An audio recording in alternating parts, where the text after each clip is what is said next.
All right. Well, tell us about Wonderly Lights. Tell us about the origin of this company.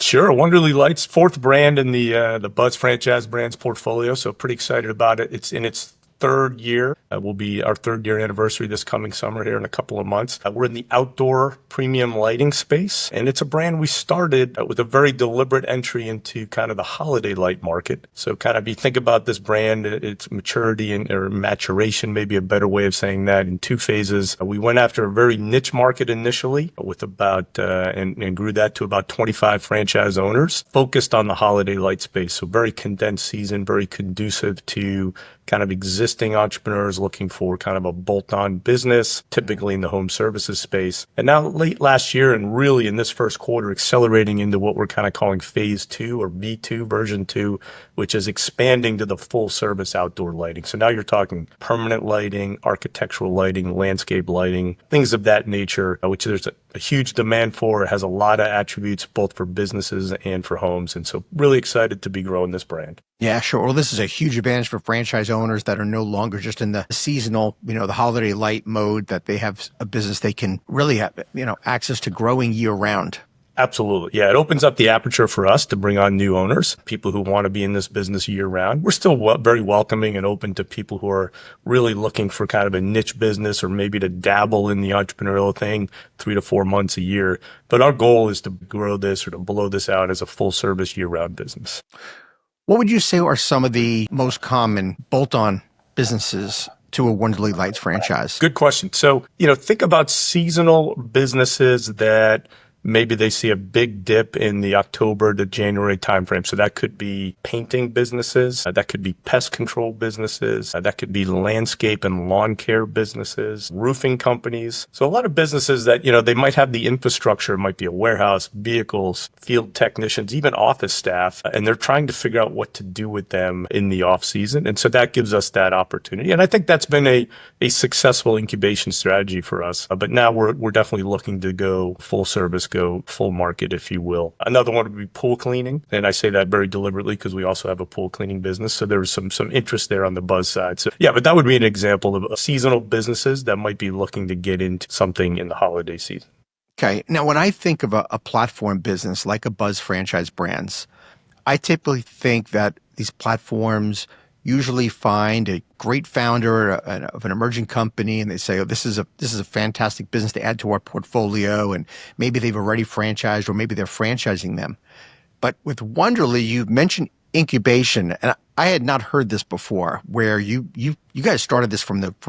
So, would you share with the audience a little bit about what you guys did with Wonderly that I think is pretty different? For sure. And actually, there's even a nuance there that the audience might find interesting. So, Buzz started originally with a company called Mosquito Joe, so outdoor pest control. That was, franchising wise, we incubated that, but that was an existing business. It had a run rate or a run history here in Virginia Beach, Norfolk area where we're based. And so that business had been in existence as a self-sustaining small business entity, a couple of founders for 3 or 4 years. When kind of our founder, Kevin Wilson, kind of conceived of the idea of acquiring that business and then franchising it, rebranded it, raised the capital, launched it. Successful, still very successful company. We used that kind of history and established what it became Buzz Franchise Brands, and felt like we had a core nucleus of people here that we could start other businesses in that space where we felt comfortable in the home services line. And so we kind of did that with Pool Scouts and Home Clean Heroes, our other 2 home service brands. Pool Scouts, as the name implies, residential pool cleaning. Home Clean Heroes, residential cleaning, like a Molly maid or 2 maids and a mop. And that was building them from the ground up, starting a local business, seeding it with people and money, growing that business, taking the learnings and starting the franchise. We effectively did the same thing with Wonderly, but we had a little bit of a nuance, which is we partnered with 3 existing holiday light businesses that were willing to convert their businesses to franchising. So that provided the nucleus and some of the expertise and growth that would typically take us, say, 3 years to grow and develop internally to accelerate our launch into franchising.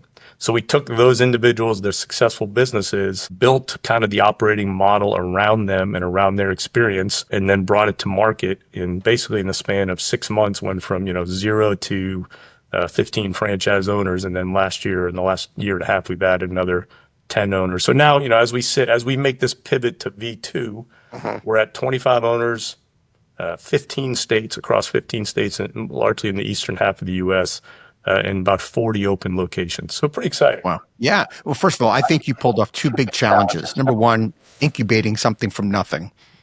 And number two, being involved in the conversion business is not easy.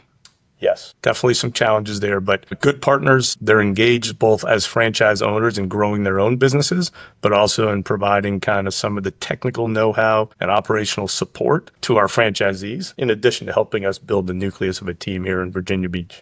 What are your thoughts on conversion franchises overall, of folks that are running a mom and pop business that convert to a Buzz franchise brand? Is that something you typically look at, or are they mostly just first-time business owners or multi-unit operators? Yeah, so our experience with conversion franchises is pretty limited. We have not converted in any of our other businesses. We've looked at it in a number of different timeframes. And, usually it's hard to kind of find the right set of agreements or whatever, the right partnership. Sure. In this case, we were able to make it work. And so it really gave us the launching platform we needed. It's not something we spend a lot of time focused on. We're more looking for multi-unit or multi-brand franchising owners, or initial small business owners who really just want to break into franchising. All right. First off, tell me about your franchise journey. How did you get here? Yes, I did not expect to get into franchising. I think that's probably a common theme across the industry. Absolutely. Without a doubt, right? And then also, most people don't ever realize just how widespread the franchising business model is, how many industries it spans, the size of the franchising industry when you look at it as a portion of the, kind of the U.S. GDP, if you will. But for me personally, I actually spent most of my professional career in the military, so I'm a retired naval officer. Went into management consulting when I retired, so spent about 3 years with one of the larger consulting firms doing a variety of private sector kind of engagements. It really gave me a chance to kind of cut my teeth in the private sector, and then had the opportunity to join Kevin and his team, Kevin Wilson, our founder, with Mosquito Joe. And so that was, if you had asked me 10 years ago, because actually next month will be my 10th year with Buzz. Congrats. That's amazing. Yeah. So if you had asked me 10 years ago, what do you think about franchising? Do you consider yourself to be an entrepreneur? The answer to both would have been not interested and no. I don't really consider myself an entrepreneur, but I think it turns out that anybody who's led teams, solved problems, managed people, had a goal, whether long-term or short-term project management, that's essentially what entrepreneurship is. You need a vision, you need a goal, you got to manage the team, you got to be willing to roll up your sleeves and tackle any problem that comes up. You can't hide when you're an entrepreneur, right? The buck stops with somebody, and if it's a small business, it's going to stop with you if you have Absolutely.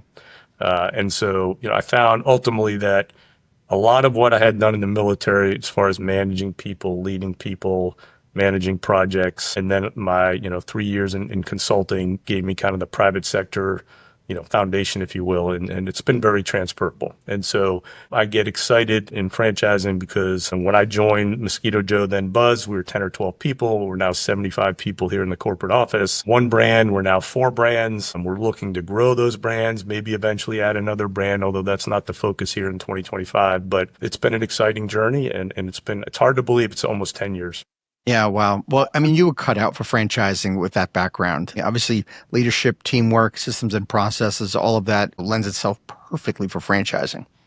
Yeah, I would agree. I mean, especially the processes, the systems, you're very comfortable. I think veterans are very comfortable in franchising because it doesn't matter what you did in the military. At some point, you had some autonomy, you had to solve some problems, but you're always cognizant or aware that you're working within the guardrails of a larger organization with a bigger purpose. And so whether you're on the franchisor or the franchising side, veterans tend to be very comfortable operating in the franchising space. Thank you for tuning into the Emerging Franchise Brands podcast. For additional insights, guest applications, and to stay connected, visit us at efbpodcast.com. The Emerging Franchise Brands podcast is for entertainment purposes only, and the views expressed do not necessarily represent those of Emerging Franchise Brands, its host Frank Fumey, or Emerging Franchise Group, LLC. Any discussed franchise or investment opportunity requires thorough investigation, obtaining proper disclosure documents, and expert consultation before making any investment decisions. The podcast and its host do not offer professional advice or endorsements, and they hold no responsibility for actions, representations, accuracy, or consequential damages related to the podcast content.